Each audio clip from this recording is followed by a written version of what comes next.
Hey everyone, happy Monday. And I'm excited because it is our first Monday back after the start of the year. And not only is this the start of the year a great time just because it's almost like a restart or a refresh or even repurpose everything you have going. But today is also a special day because it is National Championship Day. So as you can see, I got my Georgia hat on. I got my Georgia pullover, even wrong side of the chest. Georgia pullover on, Georgia t-shirt on. If you can't tell, I'm a huge Georgia fan. So first and foremost, good luck to Georgia, hoping to get back-to-back national championships this year. And that all happens tonight. So I'm excited about that. But let me dive into what I wanted to talk about today. And today is a topic that's very passionate, that I'm very passionate about. It's something that I fully believe in, and I've developed a lot of content before. And some of this you've probably heard before, and that is the success triangle. It's the mindset, the habits, and the skills that lead to success. And I just wanted to kind of kick off this new season of the video log and podcast talking about this subject. So where did it come from? Well, honestly, it came from years of the way that I grew up and figuring out what worked for me to change who I was. So most of you kind of know my story and know that I didn't have the best upbringing.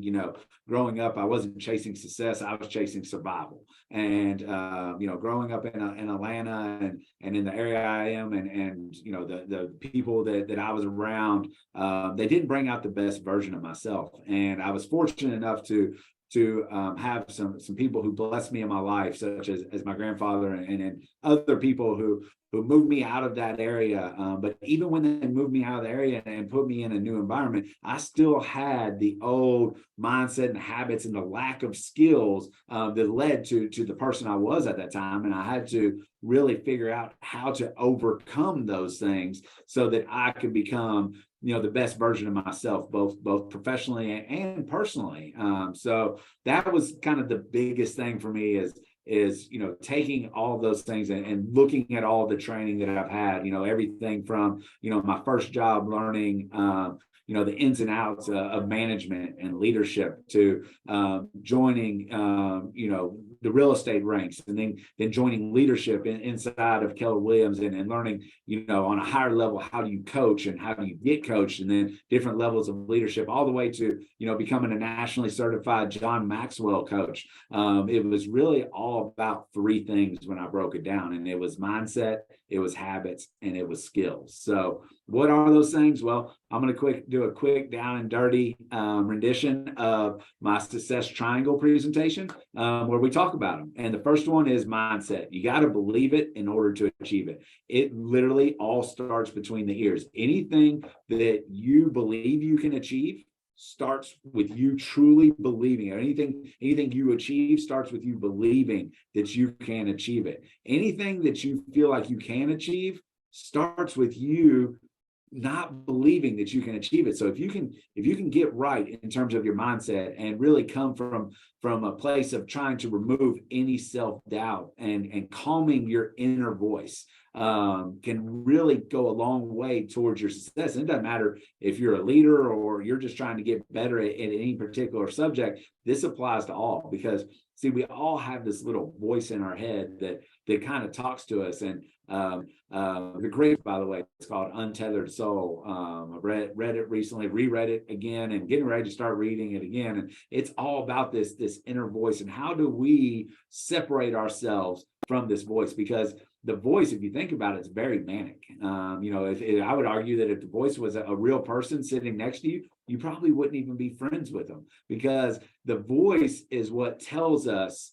that we can either do something, but then turn around 2 seconds later and says, no, you can't. So have you ever been in a situation where maybe you're walking through the mall and all of a sudden you feel like, why, everybody's staring at me. I can't believe I wore this shirt or things like that. That's all your own inner voice. And when you learn to recognize that inner voice is not actually what's happening in reality, especially if it comes from a place of, I feel like people are judging me or people are looking at me or things like that. Well, in actuality, we spend more time, as I just mentioned, thinking about ourselves than we do about the people around us. So if you recognize that, that'll help. But how do you calm that inner voice so that it only speaks positively and it only encourages you to go out and do great things and become the best version of yourself? So that's the first thing, is just recognizing the voice. And then there's a bunch of series of tactics and exercises that I'll get into in the future that will take care of how do you calm that voice,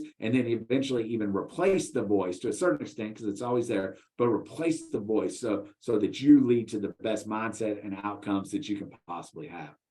The next part about mindset that I think is so important is abundant thinking and having big goals. So there's typically two types of people, and they're the type of people that when I ask this question, I get two answers, like, what type of goal setter are you? And it's usually one of two types. And it's either A, I set really big goals and I shoot for the moon. If I land amongst the stars, I still won.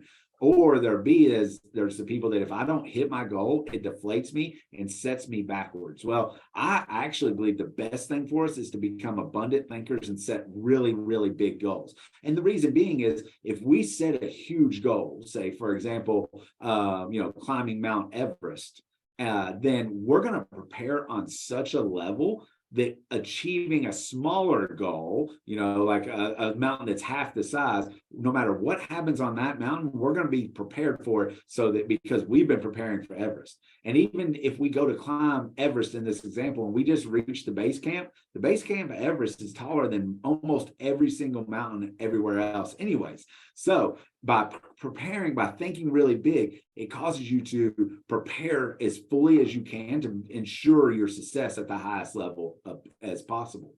The other thing that having big goals is it will push you to work harder, to not stop, to continue to go, to continue to push forward. So even when you achieve your goal, if you have a smaller goal and a goal that is easily attainable, for example, then when you achieve that goal, a lot of people tend to slow down and or revert backwards anyways, because they've hit their goal and now they're like, okay, I don't have anything else to do. I'll wait until the next week, the next month, the next quarter, the next year, and then I'll set a new goal and I'll go for something better. We almost take time off, and not that time off is a bad thing, but too much time off is a bad thing. So if you set a really big goal, it's something that pushes you to constantly push forward. And then the key is to measure that goal against your previous self or your previous goal or that you're trying to accomplish. What I mean by that is, if I set a goal, and I'm in real estate, so if I set a goal that I'm going to sell 100 houses and I sell 80,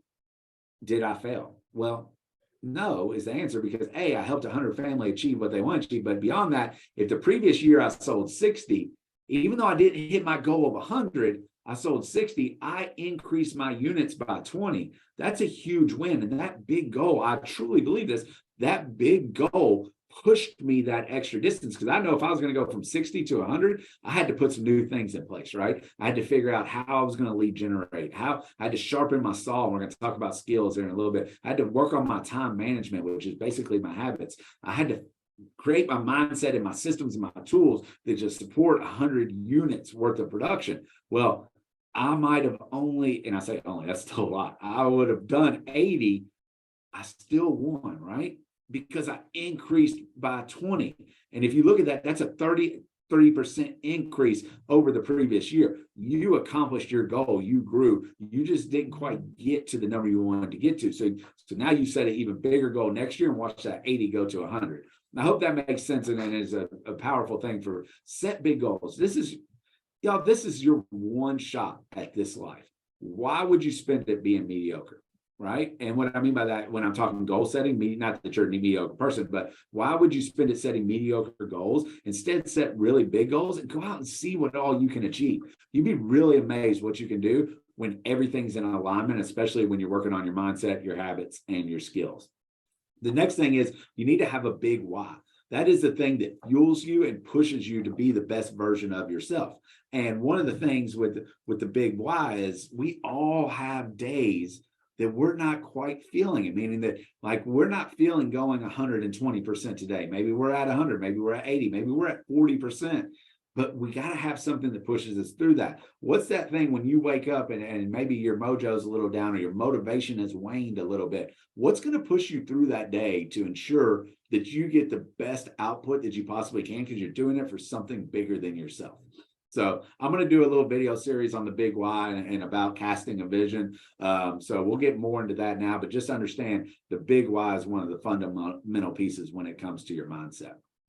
The next thing is habits. So habits are really all about discipline and building routines, in my opinion. And I'm going to reference another great book here that gave me kind of the foundational pieces of what I believe in terms of philosophy of habits, and that's Atomic Habits. It's all about, getting 1% better every day, and then that effect over time, is what leads up to being the best version of yourself. But also it's consistency, right? So habits are A, being disciplined to be able to fulfill them, and then B, doing them consistently over time. And I always think back to the story of the tortoise and the hare. And I know most of you at least know this story, but why did the tortoise end up winning out?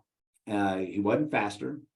The hare could obviously move a lot faster, but the hare took a lot of breaks, and he would go really hard for a little bit, and then he would stop and take a nap, right? And then he would go really hard, and then he would stop and take a nap.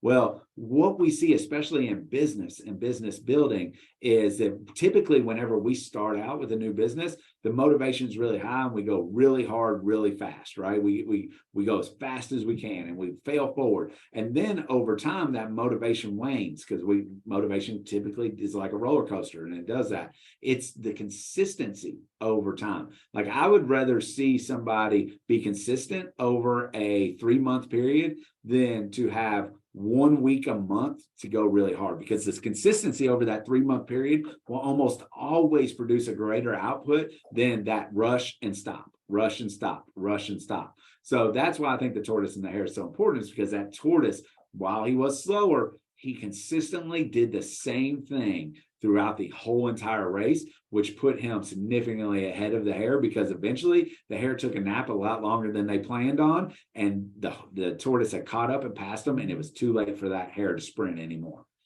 The next thing is time blocking. When it comes to habits, you have to time block it. I tell people all the time, if you show me your calendar, I'll show you how successful you are, and I'll even probably have a pretty good guess on how much money you end up making.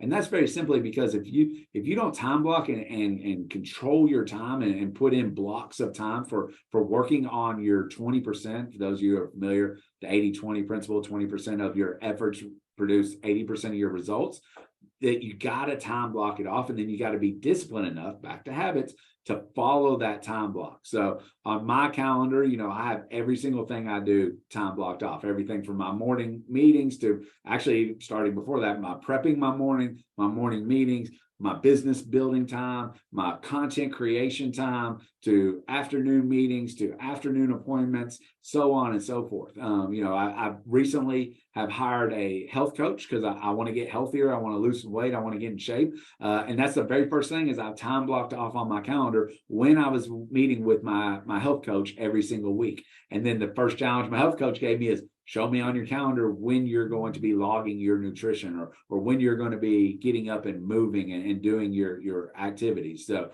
it's that activity of time blocking that is so crucial. And then part B of that is bunkering your time. What I mean by that is protect it at all costs.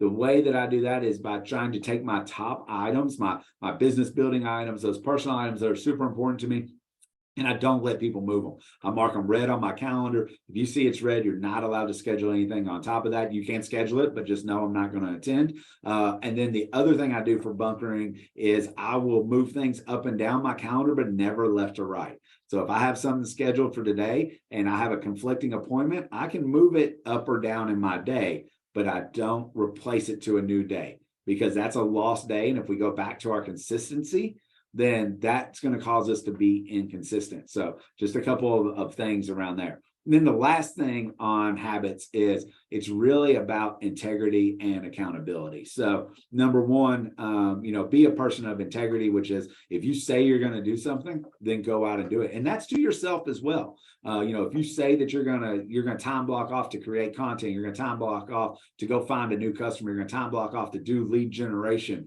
then do those things. You said you were going to do it. You put it on your calendar. Now allow your integrity to make it happen. The next thing is to also put accountability in place so that even in those moments of weakness, because we all have them where we're just like, hey, you know, I'm not going to go do my lead generation today, then what's my accountability behind that? You know, who knows about my accountability time and checks in with me? For me, I hire coaches. I have business coaches. I have life coach. I have a health coach now. I have those people in place for accountability to make sure I do what I say I'm going to do. And to also, I mean, there's many more benefits to coaching, but that's one of the big pieces behind it is, you know, with our team, we all lead generate at the same time together. We work our database at the same time together, because if we see that somebody's out there, or then, you know, we reach out to them and check on them and say, hey, what's going on? You know, you missed this time. This is our business building time. Are you okay? Is there something we can do to help you? It's amazing how many times that even our own team will come in and say, you know, I was thinking about not showing up today, but I didn't want to let you guys down. And the thing is, they're not letting us down. Ultimately, they're holding themselves accountable to hitting their own goals. And that's a really, really beautiful thing. Next is skills.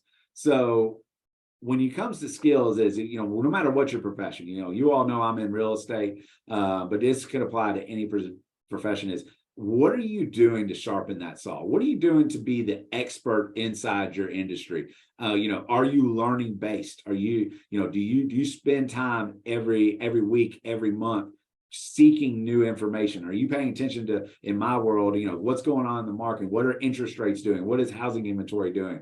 You know, what are sellers feeling now that homes are having to stay on the market for, you know, 60, 70, 80 days even? You know, what's your marketing plan behind all of those things? Because for a while there, we were only having to market homes for upwards of a month. Now we got to go out 3, 4, 5, 6 months to market a home. So how have you learned that skill to make sure that you can represent your client in the best way possible? And for me, that is, you're always learning new things. So you're being learning based. And number two, you pursue mastery. Like, you know, the difference between, you know, a white belt and a black belt isn't what they do in terms of how they throw the punch or how they throw the kick. The difference is the number of times that they've done it. They practiced it. They've refined it. They went to their sensei, or AKA their coach, and, you know, had them, you know, make sure that the movement was perfected, and they've done it 100,000 times. And that's something that's really huge, is just even practicing, not only learning, but also practice. You know, there's a saying, and I talk to real estate agents when it comes to script practice all the time. They're like, you know, practice. You know, remember Allen Iverson when he was on the conference or the news press, and he was saying practice. We're talking about practice. Now, he wasn't talking about actually practicing. He was talking about showing up to a practice or something. But the thing is, you have to practice. And why would you practice on your clients when you have the opportunity to practice on a colleague or a fellow coworker or somebody like that, to make sure that you understand the subject at a level that you can clearly articulate it and put people in the best position to win? So that's the other thing, is once you learn something, then you got to go out and practice it, you know, because without practice, you know, we're all destined to not be our best self. And then the last thing is remove your lid. And what I mean by that is, you know, get in bigger rooms. If you are the top producing, regardless of industry, if you're the best in the room, you're the best in your company, you don't ever get out and learn from people who produce at a higher level, or who have accomplished things at a higher level. This could even apply to sports or anything. Like, go get in bigger rooms and learn from people who are at the next level, right? So what I mean by that is, if you are you know, the top producing real estate agent in all of Owensboro, for example, you know, what's going to push you to be better other than your self-discipline? Because obviously, if you're number one real estate in Owensboro, you know, or wherever you're at, regardless of location, the self-discipline got you there. Now, what are you going to do to go to the next level? Or are you going to get comfortable? Because when you get comfortable, that's when you get bypassed. So we have to always, you know, make sure that we're at the top of our game, and we're putting ourselves inside putting ourselves to be the best version of ourselves by constantly getting in front of other people and removing that lid. So I'm going to recap real quick, and then I'm going to leave you with a quote that I'll explain a little bit. But mindset, you got to believe it in order to be able to achieve it. Habits are all about the discipline of doing everything consistently and making sure you're taking care of your top 20% that are the most important items. Skills are all about sharpening the saw and being learning based and constantly pursuing your ability to be better, right? So those are the three things of what I call my success my success triangle, it is the mindset, the habits, and the skills that lead to success. So real quick before I leave you, Ben, this is the first video log and podcast that we're doing of the year. Me and my family are sitting around. This was over Christmas break, and Coach Carter came on. Really great movie. If you never watched it, highly recommend it, especially if you're a sports fan. It's about basketball. But throughout the movie, Coach Carter was asking one of his basketball players, what is your biggest fear? And the player never really answered. The player was going through some things, you could tell throughout the movie. But then the player stood up at one point and gave an answer. And I just thought it was profound. And I wanted to leave everybody with this. So I'm going to read this to you real quick. What is our biggest fear? Our deepest fear is not that we are inadequate. Our deepest fear is that we are powerful beyond measure. It is our light, not our darkness, that most frightens us. Your playing small does not serve the world. There is nothing enlightened about shrinking so that other people won't feel insecure around you. We are all meant to shine as children do. It's not just in some of us, it's in every one of us. And as we let our own light shine, we unconsciously give people permission to do the same. As we are liberated from our own fear, our presence automatically liberates others. So that just really resonated with me. Go out, crush 2023, be the best version of yourself because you are powerful beyond measure. Remove those fears, use that success triangle, work on your mindset, work on your habits, work on your skills, and go crush the year. And I'm excited to see what every single one of you achieve. I'll see you next time on Matt's Mindset Monday. And for more information, be sure to check out our club growth page on Facebook. You can always shoot me a DM or drop a comment below, and I'll be glad to connect with any of you. Have a great day. Go Dogs.